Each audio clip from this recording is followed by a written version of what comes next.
ఇంకా మెంబర్స్ ఉన్నారు, తర్వాత చెప్తారు. ఇప్పుడు కళ్యాణ్ గారు. సభకు నమస్కారం అధ్యక్ష. అసలు ఈ డయేరియా, కలరా ఇలాంటివి విజయనగరం జిల్లా చరిత్రలోనే గత 30 ఏళ్ళుగా ఎప్పుడు లేదు అధ్యక్ష. ఈ ప్రభుత్వం వచ్చిన 4 నెలల్లోనే మనం చూసాం డయేరియాతో ఎంతమంది చనిపోయారు అనేది.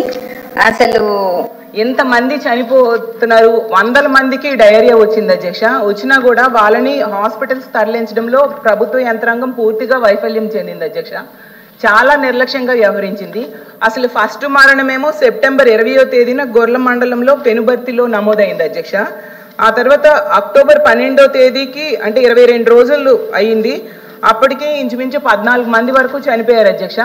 ఇన్ని రోజులైనా కూడా ప్రభుత్వ యంత్రాంగం అసలు పట్టించుకోలేదు అధ్యక్ష. జగన్మోహన్ రెడ్డి గారు అక్టోబర్ 19న ట్వీట్ చేస్తే అప్పుడు ప్రభుత్వం స్పందించడం స్టార్ట్ చేసింది అధ్యక్ష.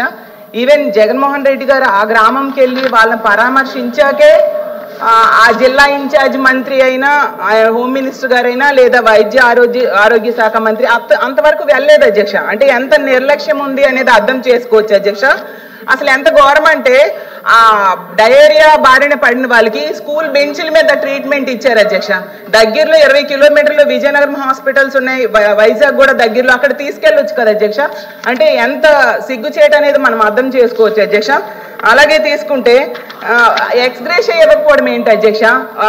ఆ రోజు జగన్మోహన్ రెడ్డి గారు 2 లక్షలు ఒక్కొక్కరికి ఎక్స్గ్రేషియా ప్రకటించారు. అలాగే అసలు ఉన్న సంఖ్యని, చనిపోయిన వాళ్ళ సంఖ్యని ఎంతసేపు తగ్గించడానికే ప్రభుత్వం తగ్గించి చూపించాలని ప్రయత్నిస్తూ ఉన్న విషయం అర్థమవుతుంది.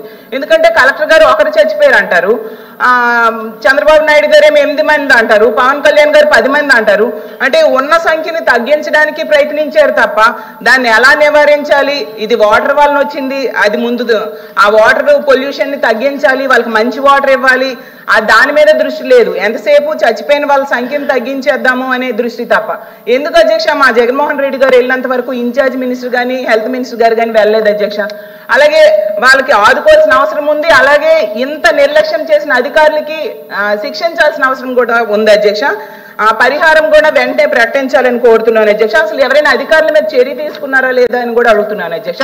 తీసుకోకపోతే చర్య తీసుకోవాలి, అలాగే ఎక్స్గ్రేషియా ప్రకటించాలని కోరుతున్నాను అధ్యక్ష.